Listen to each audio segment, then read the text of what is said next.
Ladies and gentlemen, good day and welcome to the Q3 FY21 earnings conference call of Mars Financial Services Limited, hosted by Edelweiss Broking. As a reminder, all participant lines will be in the listen-only mode. There will be an opportunity for you to ask questions after the presentation concludes. Should you need assistance during the conference call, please signal an operator by pressing star and then zero on your touchtone telephone. Please note that this conference is being recorded. I now hand the conference over to Mr. Jigar Jani from Edelweiss Broking. Thank you, and over to you, sir. Thank you, Inba. Good afternoon to everyone who has joined on the call. On behalf of Edelweiss Broking Limited, I welcome you all to the Q3 FY 2021 earnings conference call for Mars Financial Services Limited. To discuss the earnings and the business strategy, we have with us today Mr. Kamlesh Gandhi, Chairman and Managing Director, Mrs. Darshana Pandya, Executive Director and CEO, Mr. Ankit Jain, CFO, and the senior management from the company. I now hand over the call to the management team, who will give us a brief overview of the operations and the business strategy, post which we can have a Q&A session. Thank you, sir, and over to you. Thank you, and good evening, everybody. I would like to start this session by paying our heartfelt respect and tribute to our departed co-founder, my brother, my father, and my mentor for 54 years, Mr. Mukesh Gandhi. While we are in deep grief, but the family and team Mars is very resilient and confident of marching ahead on its mission of excellence through endeavors. And as a hallmark of a true leader, Mukesh Gandhi, in order to focus on his health, had passed on the execution responsibilities to his next team in 2018 itself, ensuring a very seamless and an efficient transmission. So may his soul rest in peace. While we'll miss him dearly, but we have decided to remember him always fondly and carry on with the same vigor on our mission of excellence through endeavors, and we are confident of doing the same. Now, coming back to the performance on the quarter. As we know, we are slowly moving out of this pandemic era, and hopefully we should be out within the next 2 quarters in terms of the overall health and vaccination also in place and so on and so forth. And we expect the businesses also to come back to normal within a quarter or so. But as we are all aware about our strategy, that we are always been a cautious funder, and we always put precedence to quality and profitability over just building up the books. And this quarter was no different for us in terms of how we executed our strategies this quarter. The first and the foremost strength of any lending institute is capital. We stand on a very solid capital adequacy of 30% plus, with a very strong liquidity of 1,000 crores plus, and overall a very stable asset quality at 1.33%, and if you take the Supreme Court dispensation at 1% net NPA, but however we focus on that 1.33 number in all our execution plans. So with a high collection efficiency, with a cautious approach on disbursement, because we personally believe that as soon as the economy starts, we'll have to wait for some time before we really start disbursing normally. We could achieve a disbursement of 1,000 crores, and with a very high collection efficiency of almost at a pre-COVID level of around 96% plus, we had ended up with an AUM of close to 5,100 crores or 5,057 crores precisely. For the quarter, we had a profit of around close to 36 crores, and as I mentioned, with a very robust asset quality and focus on maintaining good amount of liquidity, which will gradually decrease as we move over a period of time. Once again, I would like to reiterate that the segment in which we are working, be it our direct distribution of 3,500 centers or be it our distribution strength through our NBFCs, we are in constant vigil and we are evaluating the ground level situation as to how we can jack up the disbursements. And our strategy has always been to understand the market thoroughly before we come back to normal disbursement, which hopefully can start to a major extent from Q4, and then Q1 onwards we can see normalcy coming back. Obviously with a caveat that we should get an opportunity to create quality assets, because with the fundamentals what we have, it is just a matter of time whereby we can once again move back to our normal growth of around 20 to 25% and continue our very strong compounding story. If you see our investor presentation over a span of 25 years, it is 30% plus amidst all the odds we have seen over all these years. So we are quite confident of capturing the opportunity as it comes along once the things are normalized. We're riding on a very strong fundamentals, on a very strong asset quality. And while Darsha will take you through the comparative numbers, but we all agree that this is no time to compare the last year or the last quarter with the current year and the current quarter. So I've been more focused on the standalone numbers for this quarter, and for 9 months, we stand at a profit of around 107 crores as on December 2020. As I would like to repeat that we stand on a very firm fundamentals, and we are all ready to capture the opportunity, but putting quality and profitability on the top priority, evident from the working what we have done so far, by maintaining the asset qualities and creating more than sufficient buffers. Our buffers stands at around 1.67% of our net own book assets, which is more than sufficient looking to the current situation. I will request Ankit to take you through the liability management, and then Darshan will take you through the number in detail for your better understanding. Ankit, if you can brief them on the liability management. Yeah. Thank you, sir. Good afternoon all. Just to elaborate on the liability management, the company through its efficient liability management was able to maintain healthy liquidity buffer of around 1,000 crore and unutilized cash flow facility of around 500 crore, which is in total is around 1,500 crore, the liquidity buffer which we had as on December 31st. In addition, the company has sanction on hand to the tune of 1850 crore in the form of term loan direct assignment, which will be utilizing over the current quarter as well as the first quarter of the next year. If I tell about the fund which we raised in the last quarter, we did around 103 crore direct assignment transaction with various PSU banks, and we have around 1,000 crore sanction on hand which will be utilized in the coming quarter. The company has available cash facility of around 1,800 crore, out of which we utilize around 65 to 70%, and rest we have kept as a liquidity buffer. We were able to roll over around 1,100 crore short-term working capital loan, which are sub-limit to this cash credit limit. The company raised around 35 crore term loan during the quarter. This helped us to further strengthen the asset liability maturity pattern. And the company further has more than 850 crore sanction on hand, which we utilize in the coming quarters. The company has assessed its structural liquidity for the period ended 31st December 2020, and based on the assessment, there were no negative impact on the liquidity, and the cash flow in all the cumulative buckets stand positive. Company has also stress tested its liquidity model and is comfortably placed to meet its repayment obligation for the entire year. In the next 1 year, the repayment obligation will be around 500 crore. If I tell about the capital adequacy, it is around 32.61% with a Tier 1 capital of 30.35%. Whereby, as per the regulatory guidelines, we have to maintain Tier 1 of 10% and the Tier 2 of 5% minimum. With the debt equity we of around 2.64 times. So we are well placed for the next phase of growth in the coming quarters. And I would like to further reassure that the company and MAS team will continue to manage the liability efficiently in the path shown by our beloved sir Mukesh sir. Thank you.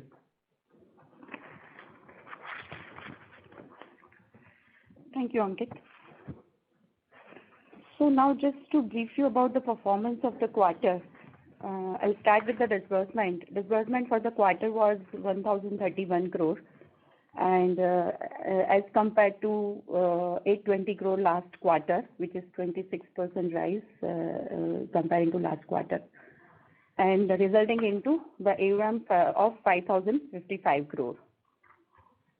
Profit before tax for the quarter was 48.38 crore, and the PAT for the quarter was 36.18 crore. And if you look at the 9 months number, PBT was 142.93 crore and PAT was 106.98 crore. If you look at the quality of assets, without considering this Supreme Court dispensation, our gross stage 3 was at 1.70% and net stage 3 was at 1.33%. Now, as mentioned by Kamlesh sir in his opening remarks, that these two periods are not comparable. But if we compare the PBT and PAT with last corresponding period, for the quarter, there is a contraction of 25% in PBT and PAT, and for 9 months, contraction of 21.38% in PBT and 18.99% in PAT. Now, coming to our housing finance company, our AUM stands at 277 crore as on December 31st. PBT for the quarter is 60 lakhs. PAT for the quarter is 46 lakhs. And for 9 months, PBT is 3 crore 51 lakhs and 2.68 crore was the PAT for 9 months. Here also, the comparison with corresponding period, rise in PAT for the quarter is 19.72% and the rise in PAT for 9 months is 3.08%. As far as our portfolio quality is concerned, without considering Supreme Court dispensation, gross stage 3 is 0.36% and net stage 3 for the housing finance is 0.26%. And here once again I would like to mention that this is without considering special COVID provisioning. This is after considering normal provisioning only.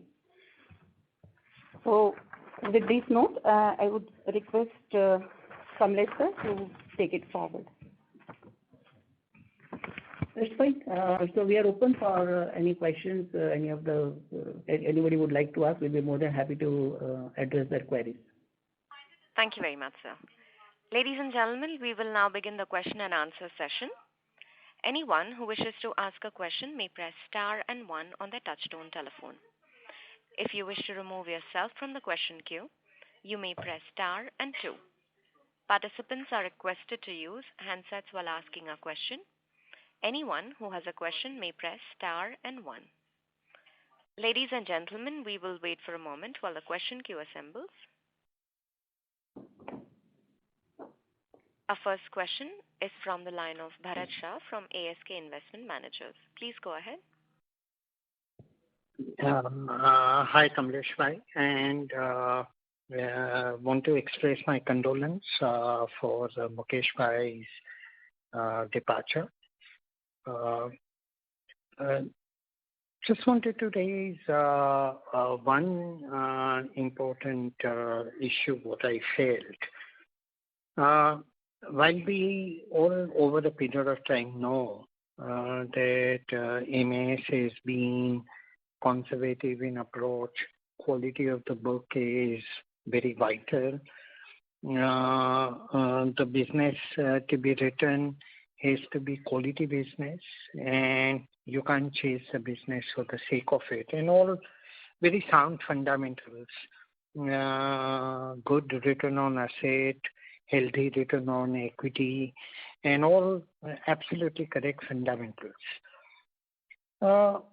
But in these 9 months, while clearly pandemic has been a challenge and challenge for every lender, whether banks or otherwise, I thought things have been opening up for the other lenders. The first quarter, everybody took a beating and had a challenge. Second quarter, there was some kind of getting back on the feet. And in third quarter, very clearly, we have seen signs of growth and readiness to grow at a much faster pace. Have we kind of shrunk into the shell within where we become too conservative and denying an opportunity to us? Because keeping excess liquidity in a finance firm I won't regard it necessarily as a virtue. That is a virtue when there is a challenge, but ultimately money has to be utilized and it has got to create value. So are we becoming too conservative and have we kind of shrunk within and become too cautious and risk averse? Thank you, Bharatbhai, for expressing your feelings. And coming back to our approach. Now, I personally see that there is a very, very simple logic here. 9 months, April to December, till August, everything was practically not functional. And from September to December, with an average efficiencies of the businesses whom we work with, anywhere between 40 to 70% increasing progressively, giving us a comparative 30% working as compared to last year, and a contraction of 15% of AUM is, I think, given. While I will not be in a position to talk about other lenders, different lenders have different strategies. But we firmly believe this is not the right period to focus on the top line. We have demonstrated our capabilities to grow continuously at 15 to 25% over last 25 years. And once thing normalizes, we don't see why we cannot achieve that. But we firmly believe that this is not an on-off switch, that once it starts, the lending should also start at the same pace. So we are, and especially to the consumers especially to the customers whom we serve to, the informal class of the society are already vulnerable. So while there might be opportunities, we might have tightened our credit screens. I will not call it as going to the shell, but we'll use the word of extra cautious and prudence, which we would try to normalize over next few quarters. I would refrain from giving any growth numbers still for 2 quarters, because I think that growth in the segment where we work, there is an enormous opportunity. The only thing is that you have to navigate this through this time successfully and fundamentally very strongly. And if you see our disbursement for Q1 was nothing, Q2 was 800 crores, Q3 was 1,000 crores. So as Darshan mentioned, we grew by 26% from Q2 to Q3. But for companies like us whose loan cycle is anywhere between 18 to 24 months, and when you have around 96% of the recovery, the result will be little shrinkage in AUM, and that would to the tune of around say 12 to 15%. So achieving around 85% of what we were last year, despite of the fact that in 9 months we have got only 30% or practically 3 months to work full-fledged, and that too after such a big shock to the economy, I think we would justify our strategy, especially based on our experience. Coming on the liquidity buffers. Liquidity buffers are not, I understand that liquidity buffers beyond a point is a negative carry. But here if you see what happens is that you cannot predict the disbursements in such uncertain times. So from 1,600 crores we have reduced to 1,000 crores, and from Q4 it will further reduce. And once we have line of credit approved and sanctioned, it is incumbent on us to draw certain lines for a long-term relationships. So while we are aware of not holding on much more liquidity, at the same time, looking to the current situation, it was prudent to honor the commitments in interest of the long-term benefit of the company and gradually decreasing it, which we have already demonstrated in our working, that from 1,600 we will come to 1,000, and once again we will reduce it. So all in all, I think the strategy of, especially with the class whom we are working, the strategy of growing cautiously will be beneficial to all the stakeholders. And we need to wait for a few quarters before we really come back to around 15 to 20 to 25% growth. And even by observing such conservatism, also as you remarked, we stand on healthy numbers on ROEs and draws. So let me assure you that once things are back to normal according to our assessment, because things becoming normal as per the economic surveys or we just comparing with other lenders will not be the right thing to do for us. So we'll be coming back to the normal soon. Let us hope that things normalizes and we come back to our 15-20% growth. So, thank you, Kamlesh Bhai. Basically, we are saying that we have all opportunity to grow. Our clients say it is for us to choose when we want to grow. But given the fact that the kind of clients that we serve, there is that inherent vulnerability, and therefore prudence and cautious stance may be better rather than get aggressive even at this juncture. So it's not as if we are denying ourselves, we are just being wise. Is that what you are trying to say? Mm-hmm. Yeah, because secondly, I as a practitioner believe that any of the lender reaching around 80-85% of his last year volumes is also a commendable job. If he is not if he is not creating problems in the quality or liquidity, because hardly we will be having around 50% of the work done during this year. And lending is a business that any business will affect our balance sheet. We serve to 200 different categories of customers, and to assess those people and to see to that they are back on track the way they can borrow and repay. I think even reaching around 85% of what we were last year will be a good job done. Okay. Now, sir, I appreciate. I just wanted to understand what exactly that process is. Right. So that's perfectly understandable. So for next 2 quarters or so, still we will be relatively more watchful, though we may grow on a quarter-to-quarter basis. Yeah. Yes. Now we have to take a new guard on growing on quarter-to-quarter basis, because then we'll catch up on a year-to-year basis. This is how we are internally planning. Sure. And on asset quality, our buffer or the provision that we are carrying in the balance sheet today is how much percentage of assets? 1.66% of our own book assets. So 1.6. Yeah, you mentioned COVID provisioning. That is only COVID provisioning, and this is a special provisioning. The rest is different. Sorry, can you repeat that, Kamlesh Bhai? The special provisioning is 1.66. Okay. And total provision that we are carrying in the book today? I think that will be another 1.25% of the business. So we have close to 97 to 100 crores of total provisioning, standard asset and everything. 97 to 100 crores. Okay. So that I suppose should take care of any worst kind of a contingency in the situation, I suppose, given generally your credit cost has been so much lower, even after taking into account COVID situation plus the hit on account of that Odisha NBFC.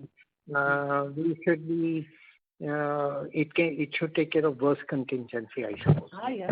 I always maintain that as a lender, and we are always leveraged. While we are very moderately leveraged, but as a lending institute, the characteristic of a lending institute of leveraging and delivering our return on capital employed, it is always good to create and capitalize on the chances whenever you get chances to create buffers, and that is what we are following.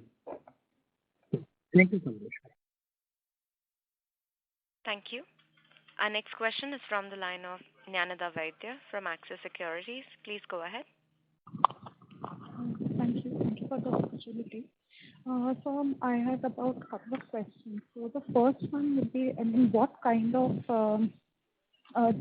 disbursements? I understand they will probably progress going into Q4. So would it be good to assume that maybe we could start business as usual from second half of FY22, or would that be earlier? Because in Q4 last year we missed out on about 300 odd crores of disbursement. So do you see that picking up earlier, or how would you want to highlight on that? So on disbursements, we are taking a sequential Q on Q target. So we were 800,000 this quarter. We will we will limit ourselves targeting Q4, and that should be anywhere around 1,200 crores, 100 crores here or there, but with a caveat that we'll call if we get the right type of opportunity. So it will be safe to assume that from 800 to 1,000 to around 1,200 crores is a good number to assume for Q4. Okay. Okay, sir. And also on, it was earlier mentioned that the micro enterprise loans will be the ones to pick up faster. However, it was in last quarter also, this quarter also, they have seen the sharpest degrowth. So how do you see your opportunity in those loans going ahead? And if you could quantify what kind of pre-COVID levels have your borrowers in this category reached? Also, if these loans would be your key growth drivers going ahead? Micro enterprise loan and small and medium enterprise loans have remained and will remain our key drivers for growth. In terms of comparative figures, as I remarked, last year and this year are not comparable. So it will be better if we see on a quarter-to-quarter sequential basis, and on sequential basis we will definitely see an increase. That given once again I will put a condition here that if we see the right type of opportunity in terms of the quality of the assets, I think the key driver will remain MSME, and it's just a matter of few quarters being the market being so wide. While we will try very earnestly to see to that we identify the opportunities to reach at a particular disbursement levels, but the disbursement target will be based on quarter to quarter. Okay. So and lastly on your OPEX part, we've seen a sharp degrowth in OPEX, especially on the employee expenses part. So we'll probably, so currently I think cost to income is around 16 or 17 odd % for 9 months. How do you see your cost to income shaping up, going ahead? We'll probably exit FY21 with a cost to income of 18, 19 odd % versus our usual run rate of say 22, 24. Any guidance on that? I think normalcy will restore the OPEX expenditure also, because what happened that in 9 months there were some, as you know, that there are so many things happening, and not us, each and every company on the horizon were trying to see to that how they can reduce their cost, and in that endeavor we could reduce it from say our conventional 22-23% to 17-18%. But on quarter it will grow, and I think within few quarters it can reach back to normal. Normalcy of OPEX is one sign of normalcy in disbursement too. So it will gradually increase and come back to that levels. Okay. So last question, have you restructured any loans in this quarter? So we are into MSME, so we have time up till March. So as I've always shared with all of you in earlier con calls also, that we are not much in hurry to restructure loans. We are taking the complete information. We are understanding the client profile, and while we are open to help the people not to disturb their credit history, given the dispensation of restructuring, it will be done very cautiously. And as we envisage right now, it will be it can be around close to 1% of our total AUM. Okay. So that's helpful. Thank you. Thank you. Our next question is from the line of Bhavesh Kanani from ASK Investments. Please. Yes, sir. Am I audible? Yes. So my question was on pro forma GNPA. Is the number that you have reported 1.32% GNPA? I guess that is after removing accounts where Supreme Court verdict is effective in terms of not recognizing NPAs. So what would be the pro forma GNPA for us, sir? If we don't consider Supreme Court verdict, advice is 1.7 and 1.33. GNPA will be 1.7 and net NPA will be 1.33. And if you apply Supreme Court's advice of not recognizing those accounts as NPA, it is 1.33 and 1% NNPA. Okay. So against this 1.7, in an earlier response, you had mentioned that we are carrying 1.66% as special provision. Broadly covered fully on pro forma as well. Yeah. Okay. So that is a global provisioning, because you can expect things coming from stage 2 to stage 3 and so on. So we are talking about 1.66 on the on-book assets. But this is also a perspective, that is, this is as good as our stage 3 net NPA. Okay. And any restructuring or reschedulement we have offered to any borrowers? We will definitely offer for the ones whom we find merits that once restructured they can carry on their repayment successfully, so as not to disturb their credit history.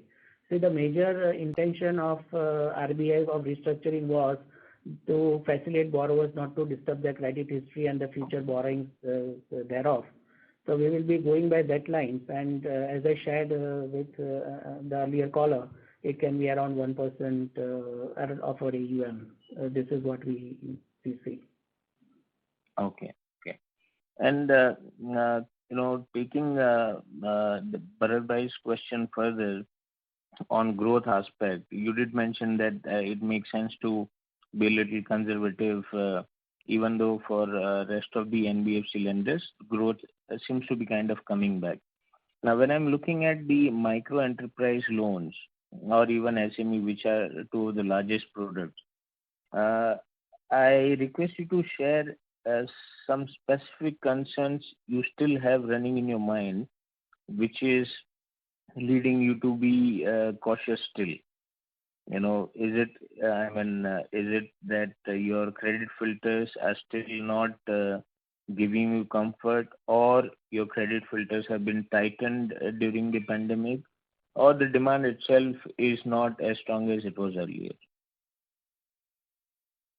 There's never been a dearth of demand in the segment we are working, MSME.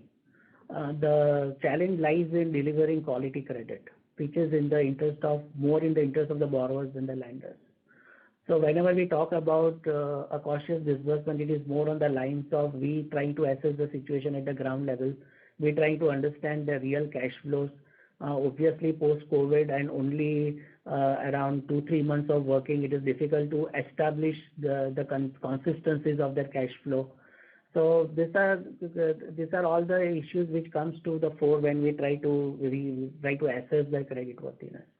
So it is more on the account of how to judge their cash flows, because this is cash flow based lending, and I need some time post-COVID to understand their cash flows before we really come back to the normal trajectory of growth. Okay. And lastly, sir, any update on the Sambandh Finserv entity on which we had fully provided last quarter? Any further action on that front? The efforts are going on. A third-party administrator has been put on the company. The collections have started, and as in 1 quarter they have collected close to 15 crores, what I'm told. We have very regular reviews with the administrator, and full efforts are being made to recover as much as we can. Difficult to tell how much we will, but we are looking at one link of the chain at a time. Currently, it was to appoint administrator, appoint recovery agencies. We appoint a company who can really work and step in their shoes. That has been done, and full-fledged efforts are done. Maybe on the recovery part, on the legal side, to set examples for other borrowers. So this is the latest update. Okay. Thank you. Thank you for your responses, sir. Thank you. Thank you. A reminder to our participants, if you wish to ask a question, you may enter star and 1. Our next question is from the line of Madhuchanda Dey from MC Research. Please go ahead. Yeah, hi. I have a couple of questions. The first one, which has been asked by quite a few other participants, I'm sorry I'm repeating it. I wanted to understand that the ground reality that you see as far as your borrowers are concerned, are they tad worse than what you had seen in the aftermath of Demon? Is that the reason for the caution, or have you tightened the underwriting standards post-COVID? So, if I share with you, I will not compare this with a Demon, given the length of the crisis what we have gone through. So Demon was for a couple of months, and then people adjusting on getting the currencies and so on.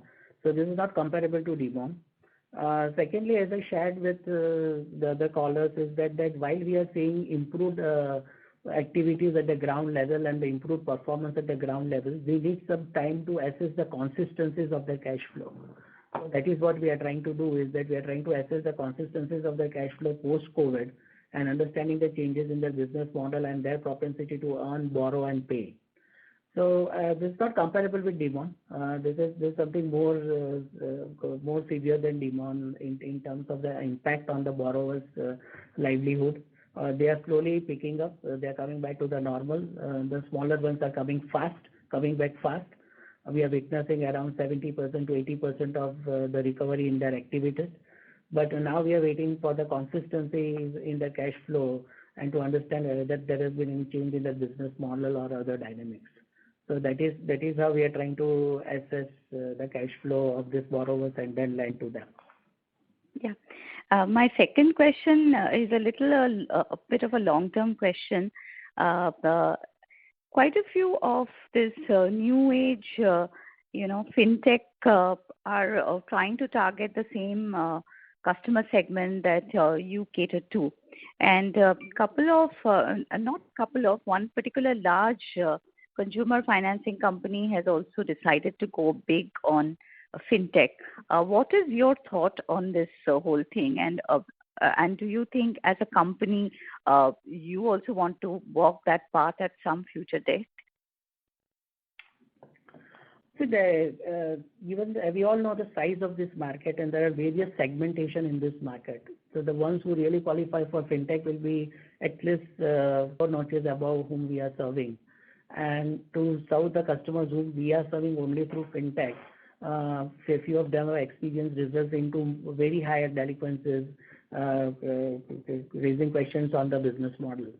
So this is to the customers whom we are serving is predominantly a field and assessed type of assessment, whereby you can read out so many things at the ground level by visiting to them, by talking to them, by understanding what are the things at the ground level, thereby maintaining the delinquencies in the right perspective. You can source business through fintech or through any other means, but the taste of that sourcing is on how exactly it reflects on the quality of the assets. So the ones who fall within the fintech categories will be 3-4 notches above. Secondly, we are not averse to using fintech. We are also trying to develop systems whereby we can reduce manual intervention to the maximum extent possible, be it with interaction with the customers, be it the feedback from the customers, be it monitoring the field executives. And when we really think that these borrowers have also come to that level whereby they can be served through fintech, I think we'll be ready by that time to serve through that platform also. But currently, the class to whom we are serving, irrespective of their size, will take some time, difficult to predict what time, to really adopt to the fintech type of origination, if at all you want to limit your delinquencies within a current level. Because you might have seen that the fintech companies who are into SME, and we work with so many of the fintech companies, and we have seen that the delinquency levels are quite high as compared to the way we do conventionally. So there's a long way to be covered by the fintech companies to assess them in the right perspective, given the quality of the document and the quality of the understanding of the borrowers. So this is the ground level reality. Having said that, we are quite abreast of the developments happening. We work closely with fintech companies. We ourselves also, as I told you, trying to adopt and adapt as much as we can to be more efficient. Thank you and all the best. Thank you. Thank you. Ladies and gentlemen, if you wish to ask a question at this time, you may enter star and 1 on your touch-tone telephone. Our next question is from the line of Bharat Shah from ASK Investment Managers. Please go ahead. Kamlesh bhai, this is a general question, but the Supreme Court stands still. They originally had indicated they wanted to come out with a quick conclusion, and we were urging all the parties, Reserve Bank, government, etc., to submit all the information and decision so that by October they were to come with the conclusion on the matter. Why is it taking this long? Why this matter is not getting resolved? So there are two aspects to it. One, they decided that you cannot charge interest on interest, and that is where we all are given subvention by Government of India, that what all interest was charged on interest made by banks or made by NBFCs is being reimbursed. So that decision has been taken. So that is the one which has gone through and is being executed to the ground level, with State Bank of India being the nodal agency to do this. On standstill of NPA post-August, they are examining it. Difficult to answer why it's taking so much of time. They must, I don't know where are they stuck up. But I think they have all the data now, and it is between RBI, government, and Supreme Court to iron out as to how they can really take forward and in terms of identification or tagging an account NPA. Difficult to tell by what time they will be in a position to come out with any guidelines. But as of now, we are advised not to mark them as NPA as well as not to spoil their credit history. But what usually the companies do is that they have their own assessment on the numbers and they act accordingly. So we publish both the numbers, that with Supreme Court dispensation and without Supreme Court dispensation. And our focus is on the original numbers without Supreme Court dispensation on interacting with the customer. While the Supreme Court keeps the matter in a state of suspended animation, beyond tagging or otherwise, and beyond what is actually a damage which has occurred, it cannot affect the business per se, right? So they will have to come out within some time frame, and I think RBI and government both are cognizant of the fact, and I think they should come out sooner than later. But difficult to give the time frame. But I think they should settle it before March. Because really, I mean, Supreme Court is hard to understand a matter which is in the domain of government and RBI, and they both have concluded what they need to do. Why Supreme Court keeping it in an animation is a mysterious thing, actually. Anyway, my other thing was is on 31st December, how many number of loans outstanding we have, and if we have some kind of average tenor of a loan, if we have a number for each category, if one can get that. So for detail, I will share it. I'll ask Ankit to share it offline. But the number of customers, live customers, are close to around 70,000. Sorry? With underlying portfolio, but live loan accounts are 7,66,000. Total number of loan accounts are 7,66,000. Right. Okay, which includes every kind of borrower. Okay. Thank you. Thank you. Our next question is from the line of Sarvesh Gupta from Maximal Capital. Please go ahead. Thank you, sir, for taking my question. Sir, for the SME and MSME category, would you be having a split of, how many borrowers are now completely regular as a percentage of the borrowers in that particular segment? In SME, if you can hold on for a while, because our overall current portfolio is around 94%. So in we'll tell you the segment wise. Current in SME. Should not be there.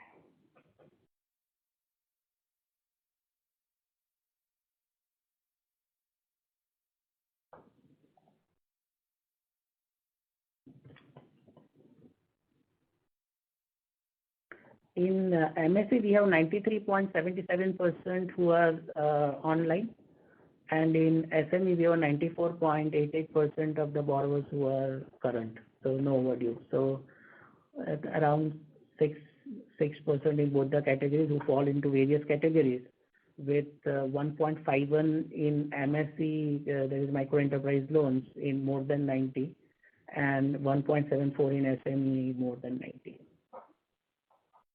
Understood, sir. And because we have a lot of exposure to microfinance through our indirect lending, so if you can throw some light on with respect to microfinance in the geographies where you have lent indirectly to such borrowers, what are the signs that you are picking up, especially given the um, more conservative stance that you have been having compared to the other lenders? So the MFIs whom we work with, they have a repayment profile anywhere ranging from 70 to 85%, and that is improving on a quarter-to-quarter basis. And the underlying assets what we have through them, the performance of those underlying assets are also improving, while whatever underlying assets we create through them is with recourse to the lending institute we create through. So the MFIs are slowly seeing a good traction in terms of collection.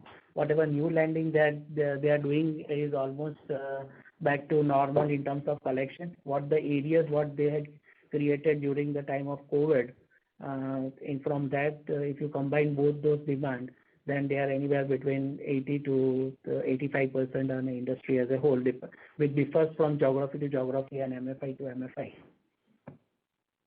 Okay. And now that all these firms are going to probably write off anywhere from maybe a very high single digit to low double digit sort of a portfolio, they are already starting to write off. So that is not going to affect us because that completely lies on them, the first recourse. Yeah. So we work out the solvency ratios, giving stress on the portfolio right from 5% to 10% or 12%, depending upon the areas they are working on. That's a stress scenario. While they will definitely recover over a period of time. But we work with those who withstand those tests of solvency. So we take care in lending to them on the solvencies and liquidity ratio. Understood, sir. And sir, with respect to the very unfortunate demise of Mr. Mukesh Gandhi, now are you seeing some organizational gaps, etc., which will need to be filled? Because obviously I think he had a major impact on a wide variety of functions, leading them and successfully helping the firm to do very well in those areas, especially on the liability side. So are we looking for some, because earlier also I think there was this question around seeking some talent from outside to strengthen the firm as it has reached a certain scale. So are we looking at that direction also? So as I shared with you in the opening remark, as a hallmark of a very efficient leader, Mukesh Bhai, when he started concentrating more on his health right from 2018, created a very robust second line for execution.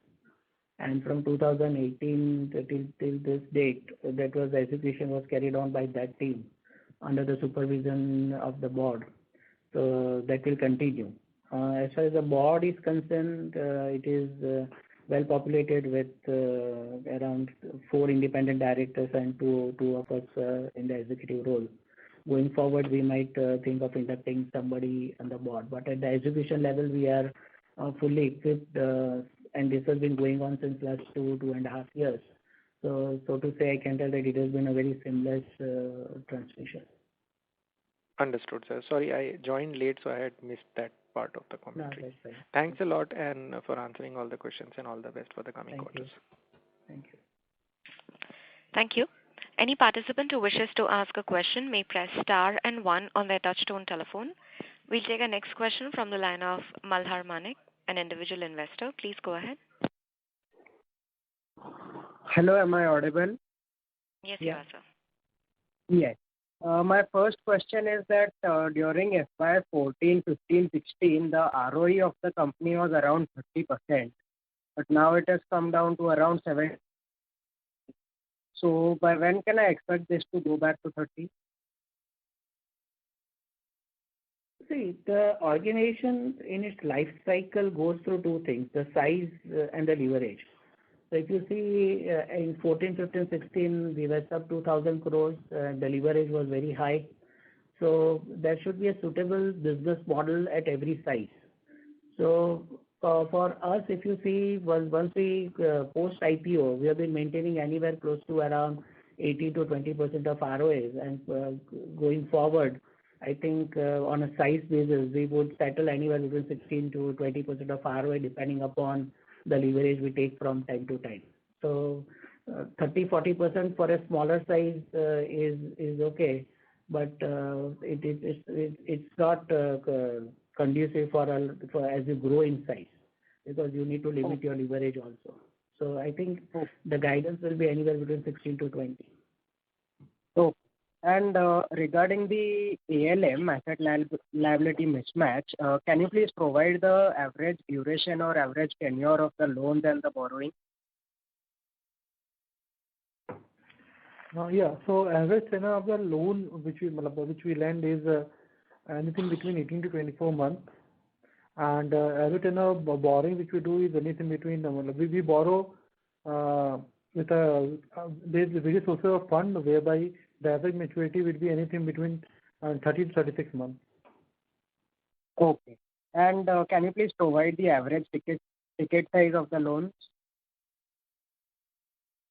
So it depends on the product. So in terms of two-wheeler is 50,000, SME is around 50 lakhs, and in our MEL it's around 40,000. SRPO is around 2.5 lakhs. Okay. And my last question is that for being an NBFC, for the credit risk assessment, is there any use of the big data analytics or anything like that? I didn't get your question. Can you come again? Yeah. So being an NBFC, for the credit risk assessment, do you have any use of the big data or analytics or anything for the credit risk assessment? We categorize the customers into various categories based on our credit screen, and on that basis the rates are given. Okay. So is it possible for you to provide some elaboration on that? It is very dynamic, because it depends upon the quality of the portfolio, the demographic impact from time to time, the competitive landscape scenario. It is not only based on the risk assessment. Oh, thank you, and all the best for the future. Thank you. Thank you. Thank you. Our next question is from the line of Prashant Shah from Serum Institute. Please go ahead. Yeah, thank you. Am I audible? Yeah. Yeah. See, I have a question. It's actually two questions, but basically focused on your asset quality. I just wanted to understand. You mentioned that the collection efficiency for December quarter is around 96%. But if you see a December 20 pro forma gross NPA is around 1.7%. So broadly, I would say that that accounts for around 98% of your book. So can you explain the gap of the 2%? That was my first question. And second question was that again related to the gross NPAs. If I see your March number, March 20 number was 1.42%. Your December 20 number is 1.7%.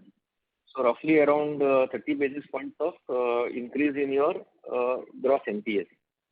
But if I see for other competitors, they have gone up sharply. In some cases, they have gone up double in just quarter-on-quarter basis, on a pro forma basis.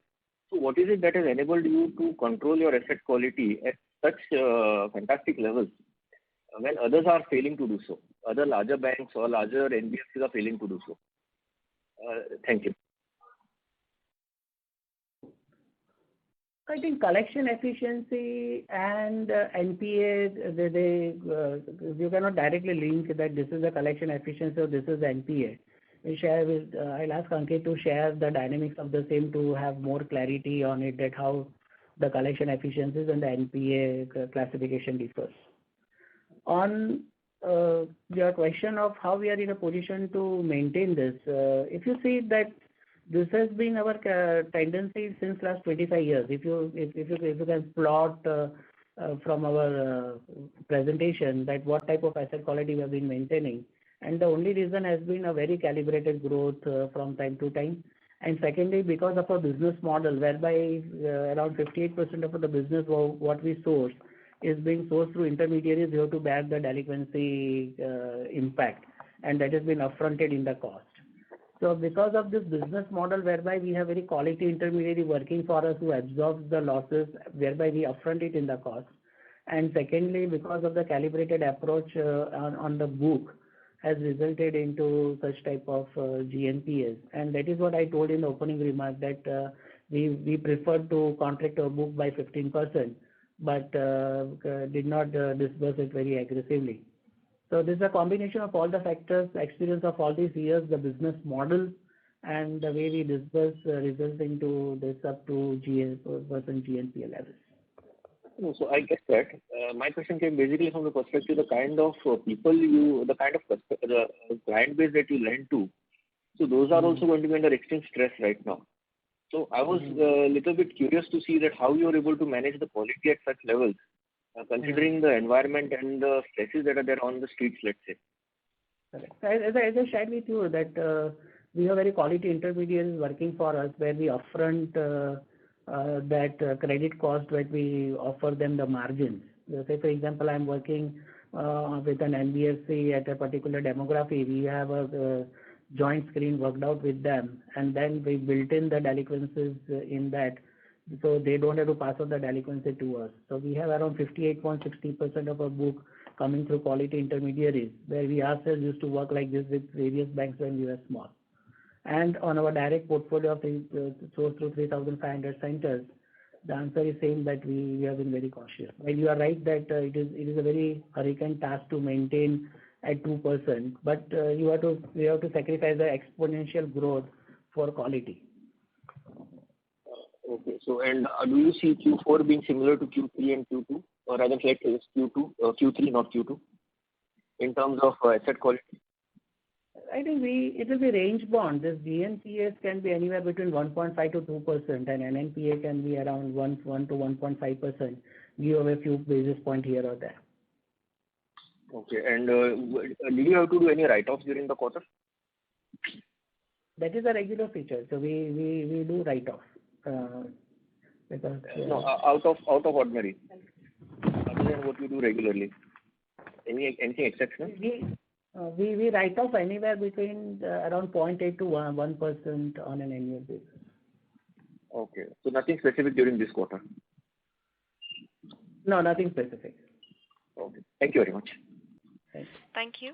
Our next question is from the line of Vinod Makaria from Mohanlal Investments. Please go ahead. Yeah, Kamlesh bhai, first of all, condolences for the loss, because I have had the pleasure of meeting Mukesh bhai many times, because I am an investor in a private equity fund, and have had the pleasure of meeting him multiple times. So first of all, real condolences to all your family members. Thank you so much. It's really a massive loss. Absolutely. So, yeah, sir, just one question.